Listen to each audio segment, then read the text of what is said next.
గురుగారు ఇప్పుడు చివరిగా కొంతమందికి వారాహి నవరాత్రులు అనగా చాలా ప్రశ్నలు అనేవి వస్తాయి. అఖండ దీపం 9 రోజులకి పెట్టుకోవాలా? లేకుంటే కలశం పెట్టుకోవాలా? కలశం పెట్టకన్నా చెయ్యవచ్చా? అమ్మవారి విగ్రహం పెట్టుకోవాలా? లేకుంటే ఫోటో సరిపోతుందా? ఈ దీంతో పాటుగా కథ ఏమైనా చదవాల్సి ఉంటుందా? ఇలాంటి క్వశ్చన్ కూడా చాలా మందికి వస్తూ ఉంటాయి. మరి దీనికి ఏం చేసుకోవాలంటారు? వారాహిదేవి అమ్మవారి దగ్గరికి వచ్చేసరికి అఖండం పెట్టే స్తోమత అంటే ఏమిటంటే గాలికి కొండ ఎక్కకుండా చూసుకోగలుగుతాం, మాకంటూ ప్రత్యేకమైన రూమ్ ఉందండి అనుకున్న వారు పెట్టుకోండి. ఒక ఇంట్లో దేవుడి మందిరం సపరేట్ గా ఇస్తే కనుక అఖండ దీపం పెట్టండి. అఖండ దీపం పెట్టడం మాకు కుదరడం లేదు గురువు గారు, చిన్న రూమ్ ఉంటుంది, ఒకటే ఉంటుంది అనుకున్న వారు నిత్య దీప ఆరాధన అన్న పెట్టచ్చు. అఖండం పెట్టాలని ఖచ్చితమైన ప్రామాణికం లేదు, కానీ సపరేట్ గా ఉన్న వాళ్ళు మాత్రం ఖచ్చితంగా అఖండ దీపం వెలిగించుకోండి.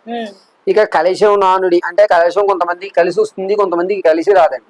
అందుకని ఏం చేస్తామంటే బ్లౌజ్ పీస్ ని త్రికోణ ఆకారంలో మడత పెట్టుకుని అక్కడ పెట్టి దాని మీద అమ్మవారి ఫోటో పెడితే సరిపోతుంది. ఇక కలశంతో ప్రామాణికం ఉండదు. కొంతమంది ఏంటంటే విగ్రహం తెచ్చుకోవాలా, ఫోటో తెచ్చుకోవాలా. విగ్రహం అనేటువంటిది ఎప్పుడూ కూడా మన బొటన వేలు సైజులో ఉన్నటువంటివే భోజనం యుక్తాలు అడగవండి. అది కాకుండా ఇంకా పెద్ద విగ్రహాలు ఏవి తెచ్చుకున్నా వాటికి మహానైవేద్యం సమర్పించుకోవాలి. కాబట్టి వారాహి అమ్మవారు పూజలో ఖచ్చితంగా 90% వరకు కూడా మీరు ఫోటోకే ప్రాధాన్యత ఇవ్వండి.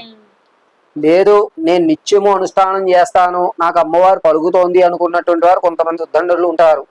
ఇటువంటి వారు ఏంటంటే కొంచెం పెద్ద విగ్రహాలు తెచ్చుకొని కానీ ఈవిడ సపరేట్ గా వ్యవస్థలో నడిపించుకోవాలి.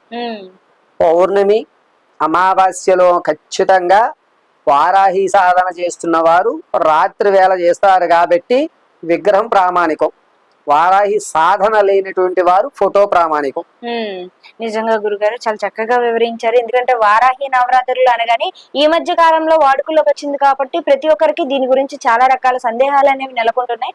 చాలా చక్కగా ప్రతిదీ కూడా వివరించారు. ధన్యవాదాలు. పరమేశ్వర అర్పణమస్తు.